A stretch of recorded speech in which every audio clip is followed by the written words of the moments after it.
Sementara itu pemirsa, gerakan Bali Resik atau bersih sampah plastik merupakan salah satu program atau gerakan yang digagas pemerintah Provinsi Bali.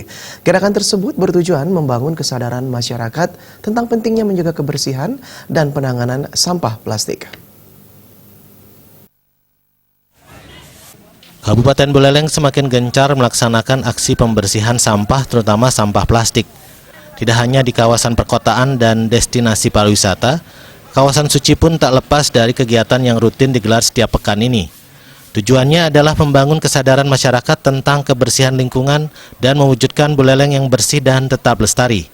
Kepala Dinas Lingkungan Hidup Buleleng, Putu Aryadi Pribadi, mengungkapkan, kegiatan aksi pembersihan ini merupakan implementasi dari Peraturan Gubernur Bali Nomor 97 Tahun 2018 tentang pembatasan timbulan sampah plastik. Kedepannya, hal yang terpenting adalah bagaimana masyarakat menyadari permasalahan sampah dan pentingnya menjaga kebersihan Bali. Dengan menyadari hal itu, Bali khususnya Buleleng diyakini mampu menjadi daerah yang bersih.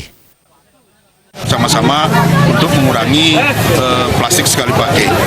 Kegiatan ini bertujuan untuk bagaimana kita bersama-sama menjaga kelestarian lingkungan Buleleng pada khususnya dan lingkungan Bali pada umumnya, sehingga lingkungan ini bisa menjadi bersih, bisa menjadi asri, dan juga lingkungan ini lestari. Dan juga bagaimana kita bersama-sama meningkatkan peran serta masyarakat, meningkatkan kesadaran masyarakat sehingga bisa menangani sampah secara mandiri. Aksi gerakan pembersihan sampah plastik itu melibatkan berbagai elemen masyarakat termasuk pegawai dan TNI Polri. Komang Yuda, Bali TV.